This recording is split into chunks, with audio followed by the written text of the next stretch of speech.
اللہ جتنا دینا ہے اتنا ہی دے گا. آپ 4 پیر مار لو 100 پیر مار لو. اسی لیے میرے استاد ایک مثال کے ذریعے ہمیشہ سمجھایا کرتے تھے کہ اللہ رب العالمین نے آپ کی زندگی میں ایک پانی کی ٹنکی رہتی نا, پانی کی ٹنکی اللہ رب العالمین نے رکھ دی, اب اس میں پانی بھر دیا اللہ نے. یعنی جب میں اور آپ اپنے ماں کے پیٹ میں تھے, 4 مہینے کے میں اور آپ تھے, اسی وقت میری اور آپ کی تقدیر لکھ دی گئی. کتنا کھانے والے ہیں, کتنا پھینکنے والے ہیں, کتنا کھلانے والے ہیں, سب اللہ نے لکھ دیا. یعنی وہ ٹانکی اللہ نے بھر دیا. اب وہ ٹانکی میں سے آپ کو لینے کے لیے آپ 1 نل لگا لو, 10 نل لگا لو, مگر ملنے والا آپ کو اتنا ہی جتنا آپ کی ٹانکی میں ہے. 1 بھی لگا لیے تو اماں ختم ٹانکی, آپ کچھ کرنا ہے. 10 لگا لے کہ جلدی لینا ہے تو ختم, آپ کچھ کرنا ہے. آج ہمارے پاس کیا ہوتا بولو؟ ایک دکان, دوسری دکان, تیسری دکان, چوتھی دکان. اب وہ چوتھی دکان اور 5ویں دکان میں نہ اللہ رہتا, نہ رسول اللہ رہتے, نہ دین رہتا, نہ شریعت رہتی, کچھ بھی نہیں رہتا. آج کے امیروں کی زندگی ایسی نہیں ہے. مجھے بولو کون سی امیر آپ مجھے بتائیں گے جس کو اللہ رب العالمین یاد ہے, جو اللہ کی قرآن اپنے ہاتھ میں لے کر لوگوں کو کہتا ہے کہ اللہ نے مجھے جو عطا کیا اس قرآن کی وجہ سے عطا کیا. آج کوئی ہے ایسا کہنے والے؟ مسلمان بھی نہیں ملیں گے ہم کو. توکل علی اللہ, اللہ کی ذات پہ توکل کرنا ہے. آپ محنت کرو لیکن لاسٹ میں آپ کا نتیجہ آپ کس کے اوپر چھوڑنا ہے؟ آپ کو اللہ کی ذات پہ چھوڑنا ہے. جیسے اگر کوئی ایک اسٹوڈنٹ ہے, اگر وہ ایگزام لکھتا ہے, بغیر محنت کے وہ ایگزام لکھے گا اور بولے گا میں پاس نہیں ہوا تو میں کیا کروں, ایسے انسان کو کیا بولیں گے آپ؟ تم محنت نہیں کرا اسی لیے فیل ہوا, رائٹ. اور اگر آپ محنت کرتے تو فیل ہوتے. ہم کیا کوششیں کرتے اللہ کے لیے بولو؟ کیا کوششیں کرتے ہم اللہ کو منانے کے لیے, اللہ کو راضی کرنے کے لیے؟ اللہ دے دیتا, اللہ اولاد نہیں دے رہا جی, ہو جی نہیں دے رہا جی, دے گا ضرور دے گا. بچیوں کی شادیاں نہیں ہو رہے, کرے گا وہ, اس کی ذات پہ بھروسہ. تو آپ اسباب اختیار کرو, آپ لڑکی کے لیے رشتے دیکھو, آپ اپنے لڑکوں کے لیے رشتے دیکھو, اسباب اختیار کرو, اللہ تعالیٰ خیر والے لوگوں سے جوڑ دے گا. نہیں گھر بیٹھے اگر سامنے پلیٹ بھی رکھی ہوئی ہے نا اماں, تو انہیں وہ چاول آپ کے منہ میں نہیں آتا, لے چل مجھے نگل لے بول کے آپ کو اپنا ہاتھ لینا پڑتا, ملانا پڑتا, اپنے منہ میں رکھنا پڑتا, چبانا پڑتا, تب جا کے وہ آپ کے پیٹ میں جاتا. تو توکل اللہ, اللہ کی ذات پہ توکل کرنا, اللہ کی ذات پہ بھروسہ کرنا, اور حلال اسباب اختیار کرنا. حلال اسباب, وہ اسباب جو اللہ کے نبی صلی اللہ علیہ وسلم کے ذریعے ہم کو بتلا دیے گئے, وہی اسباب اختیار کرنا. دماغ سے بنائے گئے خیالی پلاؤ جتنے رہتے نا, وہ اختیار نہیں کرنا. یہ لگا لیے تو یہ ہو جاتا, وہ لگا لیے تو وہ ہو جاتا, بچیوں کے گلے میں یہ ڈالے تو شادیاں جلدی ہو جاتے, یہاں کا پانی نہیں لائے تو جلدی اڑ جاتے چڑیاں پورے. یہ دماغ میں یہ فکرہ نہیں رہنا. ہوا یوں کہ ایک مرتبہ ڈریس مٹیریل کے لیے ہم لوگ یہیں پر گئے ہوئے تھے, اور وہ ذی الحجہ کے 10 دن 9 میں سے کوئی ایک دن تھا, تو وہاں پر مول صاحب زبردست سورۃ الکوثر کی تلاوت کر لیتے ہوئے بیٹھے, اِنَّا أَعْطَيْنَاكَ الْكَوْثَرَ فَصَلِّ لِرَبِّكَ وَانْحَرْ اِنَّا أَعْطَيْنَاكَ الْكَوْثَرَ, پڑھتے جا رہے. جا کے پوچھے کہ آپ اتنا مطلب سورۃ الکوثر کیوں پڑھ رہے؟ تو وہ کہنے لگے کہ یہ 10 دنوں میں جو سورہ کوثر اتنے لاکھ مرتبہ پڑھتا ہے, اس کی دکان میں پوری 1 سال تک برکت رہتی. کون بولے بابا, کون بولے یہ بات آپ کو؟ اللہ کے نبی بولے, صحابہ بولے, ہم نے تو قرآن کو پڑھا, ہم نے شریعت کو پڑھا, مجھے تو نہیں ملا. حلال اسباب اختیار کرنا ہے, وہ اسباب جو اللہ کے نبی نے ہم کو بتلائے ہیں. قرآن پڑھو, برکت آئے گی, اللہ کا وعدہ ہے, رزق دے گا اللہ رب العالمین. رازق ہونے اس کو نہیں بلا کے ناریلوں کو, نیمبوؤں کو, یہ توغروں کو پکڑ کے بیٹھیں گے تو کیسے آئے گی برکت بولو؟ قرآن میں ہے کہیں پر, حدیث میں کبھی اللہ کے نبی صلی اللہ علیہ وسلم اپنے گھر میں قرآن لکھ کے لگائے؟ بتاؤ مجھے. آپ پڑھنے کے لیے, آپ سیکھنے کے لیے, آپ یاد کرنے کے لیے لگا سکتی ہے, لیکن خیر اور برکت کے لیے لگائے اللہ کے نبی. بھروسہ اللہ کی ذات پہ نہیں ہے. چھوٹا بچہ بیچارہ پیدا ہوتا, اس کو لے کے یہ گول اتنے پیارے چہرے پہ کالا ٹکٹ چپکا دے کے چلے جاتے ہیں. کیا ہے؟ اللہ کی ذات پہ بھروسہ نہیں. اللہ کے پاس آپ اسباب اختیار کرو, آپ دعائیں اذکار پڑھ کے پھونکو, کیا اس کو نظر لگے گی؟ توکل ہے نا اللہ کی ذات پہ. انہیں اس نے بچے کی حفاظت ماں کے پیٹ کے اندر کی جب آپ نے نہیں دیکھا تب حفاظت کی، تو کیا دنیا میں حفاظت نہیں کرے گا؟ ضرور کرے گا، ضرور بس ضرور کرے گا. اسی لیے اللہ کی ذات پہ ہمیشہ بھروسہ رکھو. کچھ ہو گیا لائف میں، آپ سب کچھ کرنے کے بعد بھی اگر وہ چیز آپ کے ہاتھ کو نہیں لگی تو سمجھ جاؤ وہ آپ کی تقدیر میں نہیں تھی. ختم. اللہ سے وہاں دعا بھی کرو کہ اللہ میں نے اس کے لیے کوشش کی، مجھے نہیں ملی، تو اس کا مطلب تیرا یہ فیصلہ ہے کہ میرے حق میں یہ خیر نہیں ہے. اسی لیے اللہ سے ہمیشہ دعا کرو، اللہ مجھے خیر کے راستے سے جوڑ دے، اللہ تم مجھے خیر کے راستے سے جوڑ دے. میں تو میرے تمام پیشنٹس کو بھی یہ بات کہتی ہوں کہ آپ اللہ سے دعا کر کے آئیے کہ جہاں آپ کے لیے شفا ہے اللہ آپ کو وہاں پہنچا دے. ہو سکتا ہے میرے پاس آپ کی شفا نہ ہو، اللہ نے مجھے میرے ہاتھ میں وہ شفا نہ رکھی ہو، وہ گولی جو میں آپ کو لکھ کے دے رہی ہوں اس کے اندر اللہ شفا نہ رکھے، تو اللہ سے دعا کرو اللہ جہاں میرے لیے شفا ہے تو مجھے وہاں پہنچا دے. اللہ جہاں میرے لیے خیر ہے اللہ تو مجھے اس سے جوڑ دے. اللہ جو خیر کا کام میرے حق میں اللہ تو اس کو کر دے. ہمیشہ اللہ سے خیر کی دعا کرنا اور توکل اللہ کی ذات پہ بھروسہ کرنا. ہمارے پاس ہوتا کیا، اماں یہ ہو گیا، اماں وہ ہو گیا، کیسا کریں گے، کیا کریں گے، اب یہ ہوتا کہ اب وہ آتا کہ سانس کبھی اوپر جاتی تو کبھی نیچے آتی. نہیں نہیں نہیں، مومن ایسے نہیں ہوتے. قدر اللہ وما شاء فعل. میرا رب ہے نا، میں نے حلال اسباب کو اختیار کیا، الحمدللہ اللہ رب العالمین جو کرے گا وہ خیر ہوگا. بس مومن کبھی پریشان نہیں ہوتا، ہر وقت پریشانی کی حالت میں نہیں ہوتا. میرا رب ہے نا، وہ کر لے گا، وہ دیکھ لے گا. ہمیشہ توکل اللہ کی ذات. رشتے نہیں آ رہے بیٹی کو، ارے اللہ بیٹی کو پیدا کیا تو اس کے جوڑے کو بھی اللہ نے پیدا کیا نا. اولاد نہیں ہو رہی تو دینے والا ہونا ہی چاہیے نا. آپ اسباب اختیار کر رہے ہیں، آپ علاج کرا رہے ہیں، آپ سب کر رہے ہیں، اس کے باوجود بھی نہیں ہو رہا تو آپ کیا کر سکتے ہیں؟ اللہ دے گا، مانگو اس سے، توکل اس کی ذات پہ رکھو. اس کے علاوہ تو کوئی ہے دینے والا؟ ہے ہی نہیں نا، آپشن ہی نہیں ہے. اللہ بہت پسند کرتا ہے وہ بندوں کو جو اللہ کی ذات پہ توکل کرتے. بھروسہ اللہ کی ذات پہ رہنا، اپنی محنت پہ بھی بھروسہ نہیں رہنا، اپنی خود کی کارکردگی پہ بھی بھروسہ نہیں رہنا. انجام میرے رب کے ہاتھ میں، ختم. نتیجہ میرا رب دے گا، میری محنت کے مطابق میں جو کروں گی وہ مجھے ملے گا، ختم. تو توکل یہ تیسری صفت. اب یہ جو تین تھے نا جس کے سامنے اللہ کا ذکر کیا جاتا تو ڈر جاتے ہیں، آیتیں تلاوت کی جاتی ہے قرآن کی تو ان کے ایمان بڑھ جاتے ہیں اور وہ اللہ کی ذات پہ بھروسہ کرنے والے تھے. یہ تینوں کا تعلق دل سے ہے نا. اس کے بعد کی آیت میں آئیے اللہ رب العالمین کیا کہتا ہے. ابھی دو صفات باقی ہیں انشاءاللہ، وہ دو صفات کے بعد ہم ہماری بات کو مکمل کر دیں گے انشاءاللہ. اچھا کوسی آیت دیکھ رہے ہیں ہم لوگ؟ بولیے ذرا ایک بار. سورہ انفال کی 2 3 4. چلیے اب یہ پہلی آیت ہو گئی، آیت نمبر 2 ہو گئی. یہ ایک آیت نمبر 2 میں اللہ نے تین صفات کا ذکر کیا نا. کون سے بولیے جلدی. اللہ کا ذکر کیا جاتا ہے تو ان کے قلوب کیا ہوتے ہیں؟ ڈر جاتے ہیں. وجلت قلوبہم، اس کے بعد زادتہم ایمانا، اس کے بعد یتوکلون، اللہ کی ذات میں وہ کیا ہوتے ہیں؟ توکل کرنے والے ہوتے ہیں.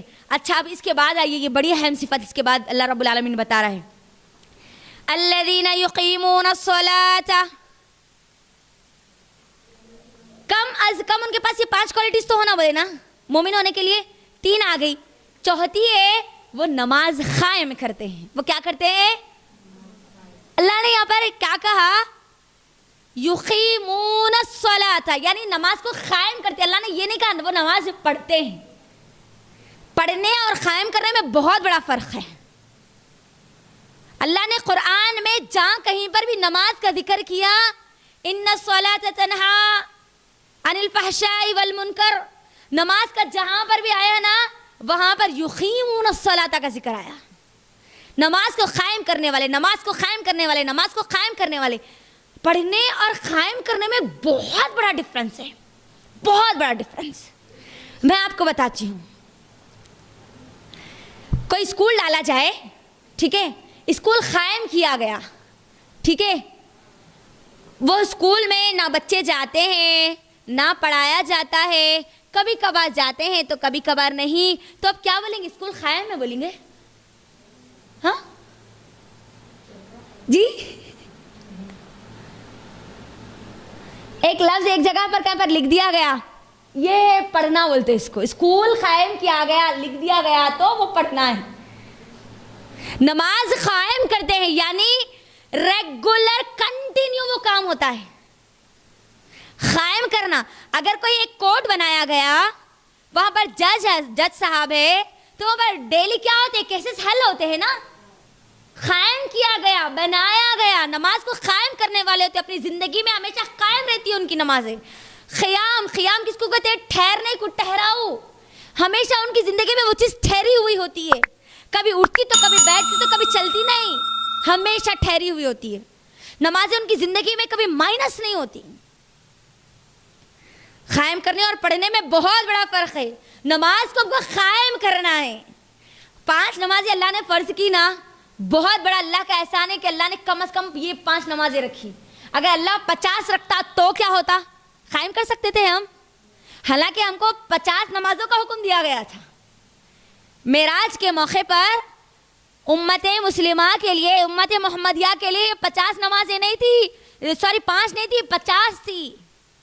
موسیٰ علیہ السلام نے کہا اللہ کے نبی صلی اللہ علیہ وسلم کو, اے محمد صلی اللہ علیہ وسلم, میری امت کو 2 نمازیں دی گئی, میری امت نے ادا نہیں کی, تمہاری امت کیسے ادا کرے گی 50؟ جاؤ اللہ کے سامنے جا کے ذرا کم کرا کے آؤ.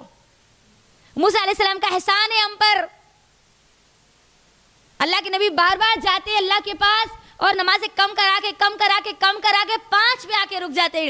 تب بھی موسیٰ علیہ السلام کہتے ہیں کہ تمہاری امت اس کو بھی ادا نہیں کر پائے گی, جاؤ ریٹرن اللہ کے پاس. اللہ کے نبی صلی اللہ علیہ وسلم کہتے ہیں کہ اب مجھے شرم محسوس ہوتی ہے, اب میں دوبارہ نہیں جاؤں گا. اللہ رب العالمین آواز لگا کر کہتا ہے جو یہ 5 کو قائم کرے گا اللہ اس کو 50 کا اجر دے گا. 5 پڑھ رہے, اجر کس کا مل رہا, 50 کا مل رہا. اللہ اکبر. قائم کرنا ہے میری اور آپ کی زندگی میں, نماز قائم رہنا, ٹھہری ہوئی ہونا. کوئی ہم احسان نہیں کر رہے 5 نمازیں پڑھ کے, اپنا حق ادا کر رہے, اپنے جسم کا حق ادا کر رہے. نماز پڑھ رہے تو سجدہ کر رہے, رکوع کر رہے, اپنے ہاتھ اٹھا رہے, اپنے سر کو زمین پہ لگا رہے, اپنے دماغ کو خون پہنچا رہے. تو یہ ہماری جسمانی ایکسرسائز ہو گئی نا, جسمانی بدنی عبادت ہے میری اور آپ کی یہ نماز. کتنا اللہ اکبر. اللہ رب العالمین نمازوں کے تعلق سے کہتا ہے کہ ان الصلاۃ تنہی عن الفحشاء والمنکر, نماز انسان کو بے حیائی سے روکتی ہے. آج ہم نمازیں پڑھتے ہیں لیکن جھوٹ ہماری زندگی میں ہے, گناہ ہماری زندگی میں ہے, غیبتیں ہماری زندگی میں ہے, وہی دھوکہ دہی ہماری زندگی میں ہے. تو کیا وہ نمازیں واقعی وہ نمازیں ہیں, قائم ہے وہ نمازیں؟ ہاں, جو نماز آپ کو بے حیائی سے نہ روکے, آپ نے مطلب وہ نماز کا حق ادا نہیں کیا, نہ آپ اس کو صحیح طریقے سے اس کے آداب ادا کر رہے, نہ اس کے فرائض ادا کر رہے. اللہ کا وعدہ ہے, اللہ گناہوں سے برائیوں سے روکتا ہے, انسان کو بے حیائی کی چیزوں سے روکتا ہے. 5 ٹائم کی نماز بھی پڑھتے ہیں, ٹی وی کے سیریلز بھی دیکھتے ہیں, تو کہاں ہے حیا؟ بے حیائی سے تو نہیں رکے, پھر وہ نماز ان کو فائدہ کیوں نہیں دیتی, وہ نمازوں کا اثر ہماری زندگی میں کیوں نہیں ملتا؟ جھوٹ بولتے وقت وہ ہماری زبانیں کیوں نہیں کانپتی جبکہ ہم نماز پڑھتے ہیں؟ آج نماز پڑھنے والوں کے تعلق سے یہ بات مشہور کر دیتے ہیں, انہوں نماز پڑھتے مگر جھوٹ بولتے, انہوں نماز پڑھتے مگر غیبتیں کرتے, انہوں نماز پڑھتے مگر لوگوں کا حق ڈال لیتے. سوچو, کیا قائم ان کی زندگی میں نماز قائم نہیں ہوتی؟ وہ پڑھتے ہیں, وہ اقرار کرتے ہیں, وہ پڑھتے ہیں, صرف نمازوں کو قائم نہیں کرتے. جو اب زندگی میں اپنی نماز کو قائم کرتے ہیں نا, ان کی زبانیں لکھتی ہے کوئی جھوٹ, کوئی گناہ, کوئی نافرمانی کے الفاظ نکالنے سے پہلے. آخرت کا ڈر اور احساس ہوتا ہے ان کو. یہ نمازیں میرے لیے فائدہ ہے, لیکن اگر کل قیامت کے دن معلوم ہوا یہ نمازیں جو تو پڑھتا تھا یہ کالے کپڑے میں لپیٹ کر اگر ہمارے منہ پہ پھینک دی جائے گی, چل نکل تیری نمازیں لے کر, اللہ رب العالمین اگر یہ بات کہہ دے تو وہ نمازیں کوئی فائدہ دے گی؟ ہاں, پوری نماز بھی پوری چوری. نمازوں میں کھجانا بھی آتا, نمازوں میں ہم کو یاد بھی آتا. نمازیں آج ہماری ہم پڑھتے ہیں تو مجھے بتاؤ کیا خیالات ہمارے دماغ میں نہیں آتے؟ اگر ہمارے دماغ میں خیالات آتے نماز پڑھتے وقت تو سمجھ جاؤ آپ نے نماز کو قائم نہیں کیا, آپ نے نماز کو سمجھا ہی نہیں. اگر آپ سورۃ الفاتحہ پڑھتے اس کا ترجمہ نہیں معلوم تو کیا آپ کو خیالات نہیں آئیں گے؟ ضرور آئیں گے. آپ قرآن کی آیت پڑھ رہے ہیں, آپ سورۃ الاخلاص پڑھ رہے ہیں, قل هو اللہ احد اللہ الصمد لم یلد ولم یولد ولم یکن لہ کفوا احد, آپ پڑھتے ہیں, آپ زبان سے پڑھ رہے ہیں لیکن دماغ میں تو کچھ اور چل رہا ہے. باڈی تو پریزنٹ ہے لیکن مائنڈ پورا ایبسنٹ ہے. تو اللہ ایسی نمازیں قبول کرے گا کیونکہ اللہ تعالیٰ تو پوری حالت کو ہماری جانتا ہے, ہماری ظاہر اور ہماری باطن دونوں کو جانتا ہے اللہ رب العالمین. تو سوچو, حال ہمارا اتنا برا ہے, کوئی چیز اگر گم جائے تو ہاں کس میں یاد آتی؟ نماز میں یاد آتی. سوچو آپ, کیا قائم ہے ہماری زندگی میں نمازیں؟ اگر ہم نماز پڑھتے ہیں, ٹی وی دیکھتے ہیں, تو سمجھ جاؤ آپ کی نمازیں قبول نہیں ہو رہی. آپ نمازیں پڑھتے ہیں, جھوٹ بولتے ہیں, تو آپ کی نمازیں اللہ رب العالمین قبول نہیں کرے گا. آپ نمازیں پڑھتے ہیں, فلمیں دیکھتے ہیں, گانے سنتے ہیں, گناہ اور برائیوں کے کام ہیں, تو ایسی نمازیں اللہ قبول نہیں کرے, کیونکہ وہ نماز, آپ نماز تو پڑھے لیکن گناہ اور برائیوں سے نہیں رک رہے نا. میں تو جب بھی اولاد کی تربیت کے تعلق سے پڑھتی ہوں یا اس کا ذکر آتا ہے تو مجھے اللہ کے نبی صلی اللہ علیہ وسلم کی وہ حدیث یاد آتی ہے. اللہ کے نبی صلی اللہ علیہ وسلم وہ بچے جن سے اتنی زیادہ محبت کرنے والے ہیں, جب اللہ کے نبی صلی اللہ علیہ وسلم نماز پڑھاتے, بچوں کے رونے کی آواز آتی تو اللہ کے نبی اپنی قرأت کو کم کر دیتے, تھوڑی کر دیتے. وہیں پر بچوں کے تعلق سے, ان کی تربیت کے تعلق سے کہنے لگے, اگر بچہ 7 سال کا ہو جائے تو اس کو نماز کے لیے تنبیہ کرو, اس کو لے کے جو 7 سال تک انہیں پابند ہو جانا چاہیے. یہ نماز 7 سال تک اس کی زندگی میں قائم ہو جانا چاہیے, وہ مقام ہو جانا چاہیے اس کے پاس, اس کا احساس ہو جانا چاہیے اس کو. یعنی 7 سال تک آپ کو, ماں باپ کو چاہیے کہ وہ بچوں کے پیچھے لگے رہیں تاکہ وہ گناہ اور برائیوں سے بچ جائے. اور اللہ کے نبی نے کیا کہا اسی صحیح مسلم کی حدیث میں کہ اگر بچے 10 سال کے ہو جائے اور وہ نماز کو نہ جائے تو کیا کرو, ان کو مارو. سوچو اب, اتنی محبت کرنے والے بچوں سے بچوں کو مارنے کا حکم دے رہے اللہ کے نبی. کیونکہ جس کی زندگی میں نماز نہیں ہوتی نا, اس کی زندگی میں بے حیائی ہوتی, حیا نہیں ہوتی. حیا اور ایمان ایک دوسرے سے جڑا ہوا ہے, اس بات کو یاد رکھ لینا. ایمان گیا تو حیا بھی چلی جائے گی, اور حیا گئی تو ایمان بھی چلا جائے گا. اسی لیے اپنی نظروں کو بھی حیادار رکھنا, اپنے دماغ کو بھی حیادار رکھنا, اپنے دل کو بھی حیادار رکھنا. کوئی دیکھے یا نہ دیکھے, لیکن یاد رکھنا وہ رب مجھ کو اور آپ کو ہمیشہ دیکھ رہا ہے. نماز کی حالت میں بھی دیکھ رہا ہے, رکوع کی حالت میں بھی دیکھ رہا ہے, سجدے کی حالت میں بھی دیکھ رہا ہے. لوگوں میں ہے تب بھی دیکھ رہا ہے, تنہائی میں ہے تب بھی دیکھ رہا ہے. چاہے کچھ بھی ہو جائے, میری نمازیں میری زندگی میں قائم کروں گی, قائم کروں گی, پڑھوں گی نہیں, قائم ہوگی میری نمازیں. یعنی میرا وجود ہوگا تو نمازوں کے ساتھ ہوگا, ورنہ نمازوں کے بغیر تو ہم اسلام کے باہر ہو جاتے. اللہ اکبر, مسلمان کا تصور ہی نہیں ہے نماز کے بغیر, تصور ہی نہیں ہے. اسلام کے 5 پلرز ہیں, 5 میں سے ایک کیا ہے؟ نماز ہے. دائرہ اسلام سے خارج ہو جا رہا. اللہ کے نبی نے کہا کہ بے نمازی اگر مر جائے تو اس کو مسلمانوں کے قبرستان میں مت دفناؤ, اس کی نماز جنازہ مت پڑھو. سوچو اب, اگر یہ اللہ کا احسان ہے کہ کون نمازی ہے کون بے نمازی, اللہ نے دنیا میں چھپا لیا. اگر اللہ رب العالمین مرنے کے ساتھ ہی اگر ہمارے پیشانیوں پہ لکھ دیتا یہ نمازی ہے غیر نمازی ہے, تو نہ جانے کتنے لوگوں کی نماز جنازہ ہوتی اور کتنی نہیں ہوتی, ہم کو معلوم نہیں. کتنے لوگوں کو مسلمانوں کے قبرستان میں دفن کیا جاتا یا نہیں کیا جاتا, ہم کو معلوم نہیں ہے. سوچئے آپ, یہ اللہ کا احسان ہے ہم پر, الحمدللہ. کتنی آپ غور کریے, اللہ کے نبی کا ان کو مسلمانوں کی قبرستان میں دفن مت کرو, پھینک دو ان کو کہیں پر, وہ قابل ہی نہیں ہے. نہ نماز جنازہ ان کو پڑھانے کے قابل ہے, نہ مسلمانوں کے قبرستان میں ان کو دفنانے کے انہوں قابل ہے. وہ مرد اور عورت کا نکاح باطل ہو جاتا ہے اگر نمازیں بیچ میں نہیں ہوتی تو. سوچو آپ, نکاح باطل ہونے کا مطلب سمجھتی ہے آپ؟ اللہ کے لیے اپنے گھر میں نماز کو قائم کیجئے, قائم کیجئے. اذان کے وقت آپ کے گھر میں اذان کی آواز آنی چاہیے. آج ہمارے پاس فون موجود نہیں ہے, فون میں آپ اذان کے ٹائمر کو سیٹ نہیں کر سکتی ہے, فوری آپ کو یاد دہانی آنی چاہیے اذان ہو گئی, یعنی اب مجھے نماز پڑھنا, مجھے قائم کرنا ہے نماز.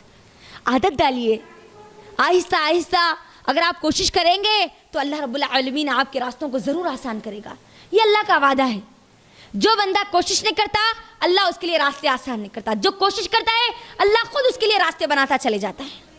تو چاہے کچھ بھی ہو جائے نمازیں نہیں چھوٹنی چاہیے. خاص طور پر فجر اور عشاء, یہ 2 نمازوں میں ہماری بہت غفلت ہوتی, بہت زیادہ. اور یہ 2 نمازوں کے تعلق سے اللہ کے نبی نے کیا کہا معلوم ہے؟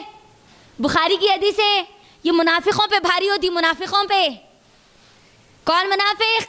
جس کا جہنم میں سب سے نچلا حصہ ہے, سب سے خطرناک عذاب کس کو دیا جائے گا؟ تو وہ منافق کو دیا جائے گا.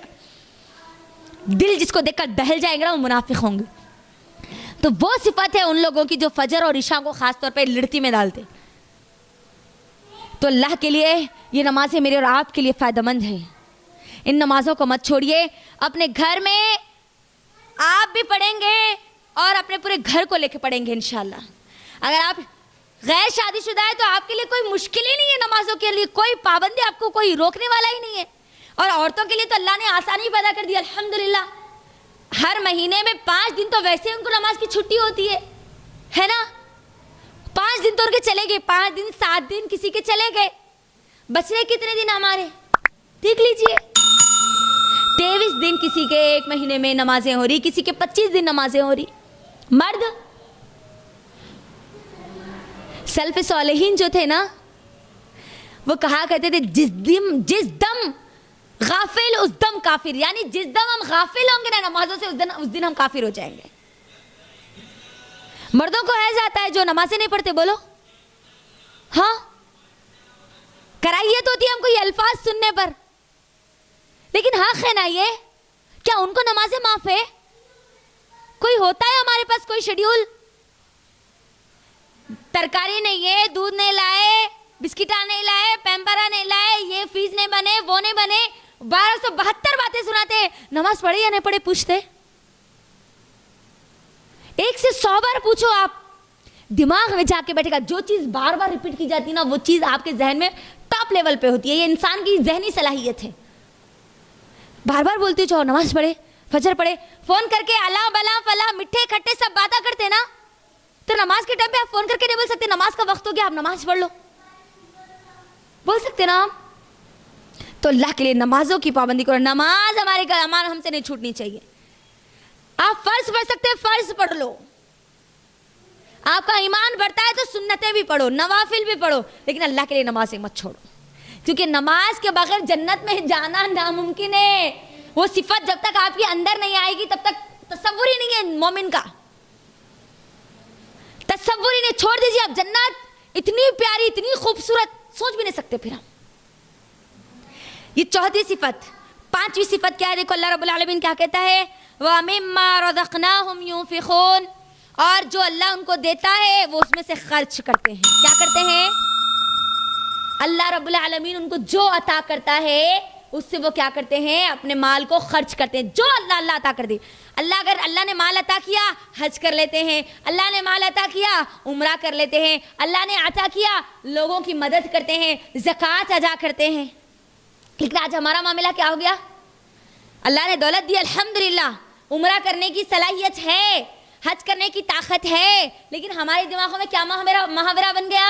ہاں 4 بیٹیاں ہیں, 3 بیٹے, 4 بیٹیوں کی شادیاں 3 کے ہو گئے, ایک باقی ہے نا, اس کی شادی کر دیتی اور ذمہ داریاں ختم کر دیتی.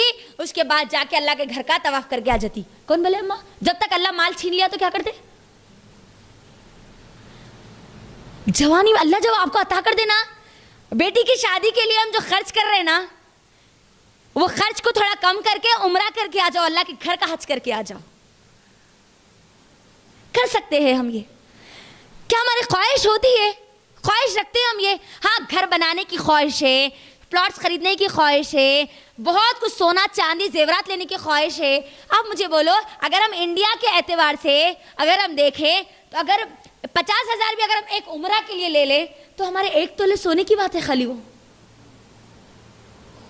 ہم عمرہ بول رہے, ہاں 2 تولے سونا دلائے ہمارے شوہر.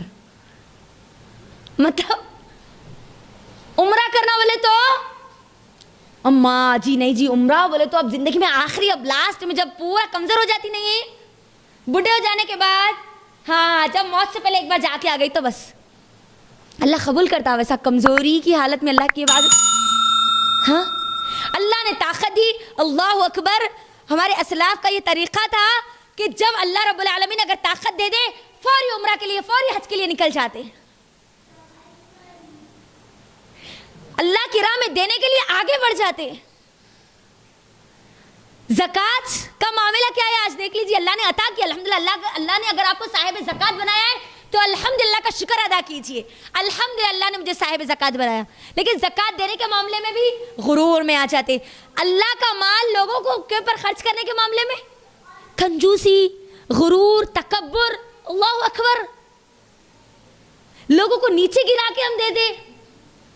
اگر اللہ ہم کو ویسے نیچے اگر گرا کے دے دے تو ہمارا کیا حال ہوگا؟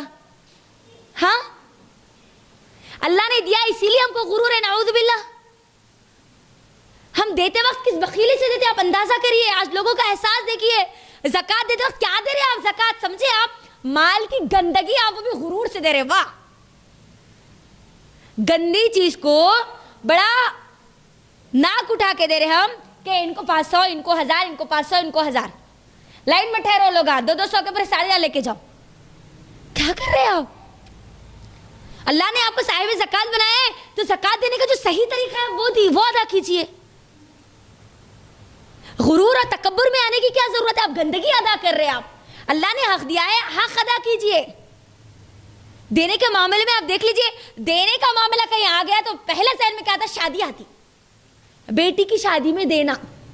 ہم ان کی بیٹی کی شادی میں دیے تو انہوں ہماری بیٹی کی شادی میں دیتے. دینا بولے تو شادی بس. آج ہماری شادیاں تو اللہ اکبر, اللہ رحم کرے, اللہ رحم کرے. اگر صرف شادیوں کے پیسوں کو اگر محفوظ کر دیا جائے اور کسی یتیم خانے میں لگا دیا جائے نا, تو وہ یتیم بچے جہاں پر حافظ اور عالم بنیں گے نا, وہیں پر IPS IAS بہترین آفیسرز بن سکتے ہیں لوگ. صرف ہمارے مسلمانوں کی اگر صرف یہ شادیوں کے پیسوں کو اگر ایک جگہ کر لیا گیا, دیکھو آپ کروڑوں کی شادیاں. وہیں پر اگر کسی کو دینے کی بات آئی تو, کسی غریب, کسی یتیم, کسی یسیر کو دینے کی بات آئی تو ہاتھ پورا روک لیتے, ہم پورا ہاتھ روک لیتے. خود کی اولاد کے لیے آپ ہزاروں خرچ کرتے ہیں, وہ یتیم جو آپ کے حق میں ہے, اگر آپ کے خاندان میں, تو یاد رکھو آپ کے اوپر اس کا حق ہے. اگر اللہ نے آپ کے خاندان میں کسی کو یتیم بنایا ہے تو یاد رکھو کل قیامت کے دن وہ یتیم آپ کو اس وقت تک جنت میں جانے نہیں دے گا جب تک آپ اس کا حق ادا نہیں کریں گے. کوئی غریب ہے, کوئی مسکین ہے, اللہ نے آپ کو عطا کیا ہے, آپ کے اوپر واجب ہے آپ ان کی مدد کریں. غریبوں کی مدد کرنے کے لیے ہم کتنا کتراتے ہیں. باسی کھانا, پرانے کپڑے, ہاں یہ چیزیں دینا پسند کرتے ہیں. آج سوچو آپ, کیا کبھی ہمارے صحابہ نے ایسے کیا؟ صحابہ کا عالم تو یہ تھا کہ اگر کوئی اچھی چیز بناتے تو پہلے لے کے جا کے ان کا حق ادا کرتے جو لوگ کھاتے نہیں. یہ ہم پر حق ہے, ہم غربا کو ڈھونڈ کر دیں. ہم تو یہ بولتے کہ گھر کے سامنے آیا تو اس کو ٹھہر ہم دیتے, اب بھی ایسے الفاظ رہتے ہمارے. اللہ اکبر, اللہ کے لیے خرچ کرنے والے بنو, خرچ کرنے والے بنو. اللہ رب العالمین جو خرچ کرنے والا ہاتھ ہوتا ہے نا, اس ہاتھ کو بہت پسند کرتے ہیں, بہت پسند کرتے ہیں. آپ کو معلوم ہے اماں عائشہ رضی اللہ تعالی عنہا جو تھی, ان کے پاس ایک دن بہت صدقات آئے, بہت آئے. تو انہوں نے کیا کیا, ایک ایک کر کے صبح آئے تو شام تک پورے خرچ کر دیا, پورا لوگوں کو دے دیا, پورا تقسیم کر دیا. اور پھر اس دن ان کی باندھی, ان کی لونڈی جو تھی, وہ ان کو یاد دلاتی کہ اماں عائشہ, اے میری ماں, آج آپ روزے سے اپنے لیے کچھ ایک روٹی تو رکھ لیتی, کچھ تو رکھ لیتی. تو وہ کہتی ہے کہ میں بھول گئی کہ میں روزے سے ہوں, یعنی افطار کے لیے بھی ان کے پاس کچھ بھی نہیں تھا. صبح اتنا مال آیا اور شام میں پورا خرچ کر دیا. آج ہماری کیا حالت ہے؟ جمع کے رکھنے کی عادت, گننا جمانا یہی فکر ہے. خرچ کرنے کے لیے ہم مانے, جو سامنے نا ان کو لگانے دو پہلے. اللہ اکبر. یاد رکھو خرچ کرنے سے مال بڑھتا ہے, کم نہیں ہوتا, بڑھتا ہے. اور یہ مومنوں کی صفت ہے, مومنوں کی صفت ہے. علی رضی اللہ تعالیٰ عنہ اور فاطمہ رضی اللہ تعالیٰ کا یہ واقعہ کہہ کر انشاءاللہ میں اپنی بات کو پوری مکمل کر دوں گی. علی رضی اللہ تعالیٰ عنہ کے پاس صرف 6 درہم رہتے. کتنے رہتے؟ 6 درہم.